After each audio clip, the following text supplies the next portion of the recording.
जी हां, Netanyahu Trump को धोखा कैसे आखिर हमले से यह पूरा मामला रुका। पिछले कई दिनों से ईरान और अमेरिका के बीच टसल चल रही है। खबर आती है कि अमेरिका ईरान पर कभी भी हमला कर सकता है। मिडिल ईस्ट में युद्ध की आग भड़कने वाली है। ईरान और अमेरिका आमने सामने आने वाले हैं। लेकिन अब खबर सामने आई है कि ट्रंप ईरान पर अटैक नहीं करेंगे। ट्रंप ईरान पर हमले से पीछे हट गए हैं। लेकिन सवाल यह उठा कि आखिर ट्रंप ने अपने पैर पीछे क्यों खींच लिए हैं। आखिर किसने ट्रंप को ईरान पर हमला करने से रोका। पहले एक रिपोर्ट देखिए, फिर एक एक कर ग्राफिक के जरिए आपको पूरा मामला, पूरी डिटेल एक्सपर्ट के साथ समझाएंगे।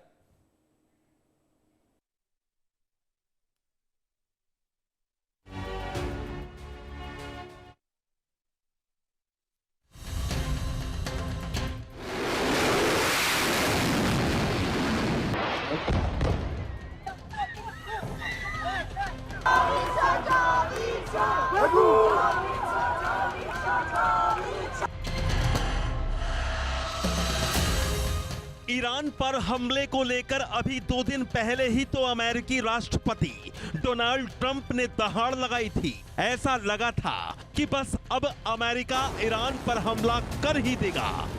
आपको याद होगा, आज से ठीक 2 दिन पहले ट्रंप ने सोशल मीडिया पर एक पोस्ट किया था। इस पोस्ट में ईरान के प्रदर्शनकारियों को संबोधित करते हुए ट्रंप ने लिखा था कि आप आगे बढ़ो, मदद पहुंचने वाली है, प्रोटेस्ट करते रहिए, मदद रास्ते में है।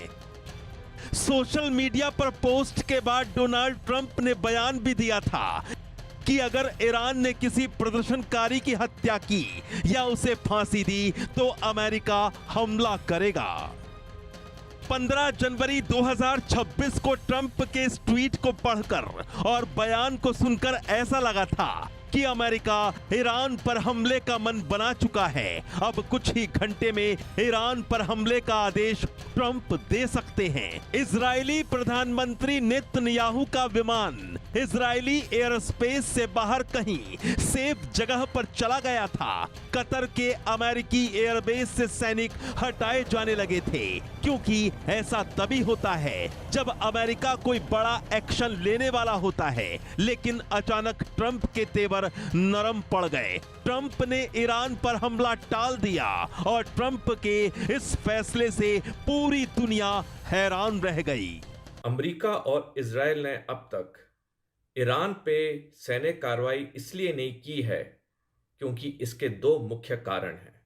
पहला, अमेरिका की खुफिया एजेंसीज ने राष्ट्रपति डोनाल्ड ट्रंप को बताया है कि ईरान पे कब्जा इतना आसान नहीं होगा जिस तरह से वेनेजुएला पे था, क्योंकि ईरान की सेना काफ़ी सक्षम है, काफ़ी सार्थक है।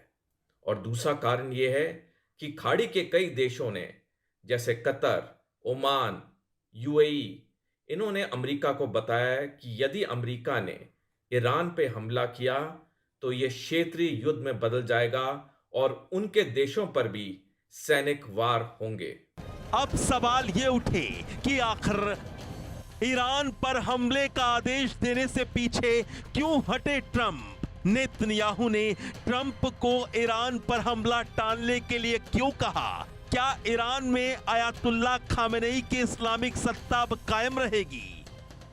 बताया जा रहा है कि 13 जनवरी को मिडिल ईस्ट में अमेरिका के मित्र देशों यानी सऊदी अरब, यूएई और कतर ने ट्रंप से हमला न करने की अपील की थी। अरब देशों की दलील थी कि हमले के बदले में ईरान इन देशों को निशाना बना सकता है। 14 जनवरी को इजराइल के प्रधानमंत्री नेतन्याहू और ट्रंप के बीच बातचीत हुई थी। नेतन्याहू ने भी यही कहा था कि ईरान पर हमले को कुछ वक्त के लिए टाल देना चाहिए। इजराइल की दलील थी कि उसका एयर डिफेंस सिस्टम अभी उस लेवल तक नहीं पहुंच पाया है जहां वो ईरानी हमलों को पूरी तरह रोक सके।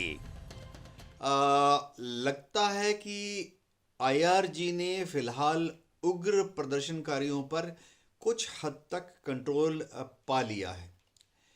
ऐसे में डोनाल्ड ट्रंप सोच रहे थे कि अगर ईरान धड़कता रहा, जलता रहा, तो डोनाल्ड ट्रंप इजराइल की मदद से एक हवाई हमला करते ताकि एक आखिरी पुश, एक धक्के से ईरान की सत्ता गिर जाती और आयतुल्लाह खुमैनी को ईरान छोड़कर भागना पड़ता रूस की तरफ।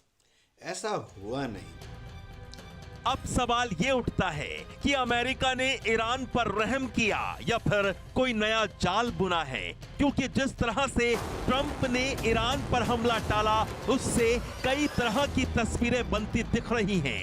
ईरान पर हमले को टालने के बाद जो वक्त मिलेगा उसमें इजराइल और अमेरिका के सहयोगी देश अपने सुरक्षा ढांचे को मजबूत करेंगे।